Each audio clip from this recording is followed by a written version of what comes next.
Hello guys, welcome back. आज की video में हम बात करने वाले हैं बीएससी फर्स्ट ईयर डीएवीवी में जो सिलेबस चलता है उसमें एग्ज़ाम के पॉइंट ऑफ व्यू से कौन से जो टॉपिक्स हैं कंप्यूटर साइंस माइनर वाले पेपर के वो इम्पॉर्टेंट हैं। तो ये सिलेबस हमने हायर एजुकेशन की वेबसाइट से डाउनलोड किया है। तो डीएवीवी के से एसोसिएटेड जितने भी कॉलेजेस हैं या एमपी हायर एजुकेशन से रिलेटेड जितने भी कॉलेजेस हैं उन सभी में यही सिलेबस चलेगा। तो ये जो टॉपिक्स हैं ये उन सभी के लिए इम्पॉर्टेंट हैं जो भी बीएससी फर्स्ट ईयर में हैं और एमपी गवर्नमेंट के कॉलेजेस में पढ़ रहे हैं। तो अगर हम फर्स्ट यूनिट की बात करें तो जनरली आपको जो प्रोग्रामिंग है वो पता होना चाहिए। सो आपका पहला टॉपिक हो जाएगा यहाँ पर प्रोग्राम। उसके बाद दूसरा है आपका stages in program development.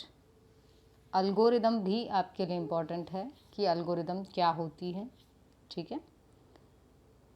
Then flow chart के जो सिंबल्स हैं वो आपको पता होने चाहिए। प्रोग्रामिंग मेथडोलॉजीज़ भी कई बार पूछ ली जाती हैं, टॉप डाउन और बॉटम अप। उसके अलावा यदि बात करें तो ऑपरेटर्स जो हैं वो इम्पॉर्टेंट है। देन वेरिएबल का जो स्कोप होता है लोकल और ग्लोबल वो भी आपके लिए इम्पॉर्टेंट है। और यदि आगे चलें तो ऑपरेटर्स आपको जो यहाँ पर भी दिख रहे हैं ये सभी इसमें आ चुके हैं जो मैंने आपसे कहा है, ठीक है।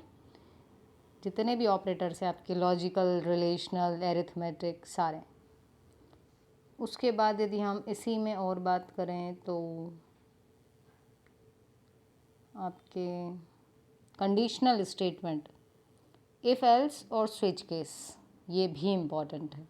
तो पहले यूनिट में अगर आपको अभी जितना बताया है उतना आपने कर लिया तो आई थिंक आप डेफिनेटली इस यूनिट से जो भी क्वेश्चंस आएंगे, क्योंकि और में भी ऑप्शंस होते हैं, तो आप डेफिनेटली कर लेंगे, ठीक है। तो अगर इतना हो गया तो आप सिक्योर हो गए पहले यूनिट में। दूसरी यूनिट की हम बात करें तो देखो कोई भी प्रोग्रामिंग लैंग्वेज हो लूप्स बहुत इंपॉर्टेंट होते हैं उसमें, तो आपको लूप पता होने चाहिए। उसके बाद यदि हम बात करें तो फंक्शंस, क्योंकि पूरा एक टॉपिक दिया हुआ है फंक्शन पे, तो इसलिए आपको फंक्शन मालूम होना चाहिए जिसमें आपके पास कॉल बाय वैल्यू और कॉल बाय रेफरेंस भी है और रिकर्शन भी है, ठीक है। और यदि हम आगे चलें तो आपको अरे और उसके टाइप्स पता होना चाहिए, 1D अरे, 2D अरे, मल्टी डायमेंशनल अरे, ये पता होना चाहिए, ठीक है। तो ये था आपका सेकेंड यूनिट। थर्ड यूनिट में हम बात करें तो ये जो टॉपिक्स डार्क बोल्ड में दिख रहे हैं आपको, तो एक तो आपको स्ट्रक्चर क्या होता है और उसको कैसे डिक्लेयर करते हैं, ठीक है। उसके बाद यूनियन, ये क्या होती है। स्ट्रिंग में आपने अगर स्ट्रिंग के कुछ फंक्शंस होते हैं जैसे स्ट्रिंग को कॉन्कैटिनेट करना, स्ट्रिंग की लेंथ कैलकुलेट करना, ऐसे तो आप कम से कम इसके 6 से 7 फंक्शंस पढ़ के रखें, ठीक है। और स्ट्रिंग क्या होती है ये पता कर लिया। अगर इतना भी आपने कर लिया, प्रोग्राम नहीं भी आया आपको और इतना भी आपने कर लिया तो आपके लिए अच्छा है, ठीक है। अब अगर हम कहें तो इसमें फ़ाइल हैंडलिंग टफ़ पड़ता है जनरली बच्चों को और एग्ज़ाम बहुत पास में है, तो अगर आप फाइल हैंडलिंग को छोड़ रहे हो तो सर्चिंग की ये जो 2 अल्गोरिदम्स हैं, लीनियर सर्च और बाइनरी सर्च, ये बहुत ईजी हैं और जनरली ये पूछी जाती हैं। तो हमारी प्लेलिस्ट में भी आपको मिल जाएगी, आप उसको एक बार देखोगे आपको याद हो जाएगा, समझ में आ जाएगा कंसेप्ट, ठीक है। तो सर्चिंग में ये 2 एल्गोरिदम, स्ट्रिंग में स्ट्रिंग की डेफिनेशन और उसके 4-5 फंक्शन, सिर्फ वो काम क्या करते हैं इतना भी आपको पता चल गया। यूनियन और स्ट्रक्चर, इन दोनों में क्या डिफरेंस है, ये क्या होते हैं, ये पता कर लिया। उसके बाद जो है फोर्थ यूनिट जिसमें हम बात कर रहे हैं डेटा स्ट्रक्चर आ गया आपका यहाँ से। तो इसमें आपको लिंक लिस्ट क्या होती है, कितने टाइप की होती है, ये पता होना चाहिए, ठीक। अरे की तो हमने ऊपर बात कर ही ली थी, तो अरे आपको 1D 2D पता होना ही चाहिए, अगर वहाँ कवर कर लिया है तो इधर भी हो गया। अच्छा, क्योंकि डेटा स्ट्रक्चर है तो इसमें स्टैक बहुत इंपॉर्टेंट होता है। तो स्टैक क्या होता है, कौन कौन से ऑपरेशंस होते हैं उस पर, इसका डायग्राम ये आपको आना चाहिए, ठीक है। और स्टैक की एप्लीकेशंस कहाँ कहाँ पे यूज़ होता है। 5वीं यूनिट पर हम आ जाएं तो यहाँ है आपके पास क्यू।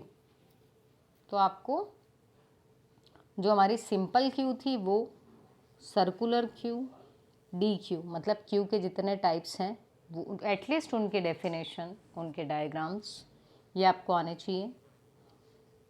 ट्री जो है ये ट्री आता है कई बार, ट्री उसके बहुत सारे टाइप्स होते हैं बाइनरी ट्री के, ठीक है। और traversal, in order, pre order, post order, सुनने में बहुत टफ लगता है बट बहुत इजी है ये। प्लेलिस्ट में होगा, नहीं हो तो आप कमेंट करना, मैं आपको ट्रेवर्सल बताऊंगी। बहुत इजी गोइंग है और स्कोरिंग है ये यूनिट, ठीक है। तो बाइनरी ट्री और उसका ट्रेवर्सल, ठीक है। आप यदि इतना सब कर लिया और आप हीप वाले टॉपिक को छोड़ भी देते हो तो भी कोई इश्यू नहीं।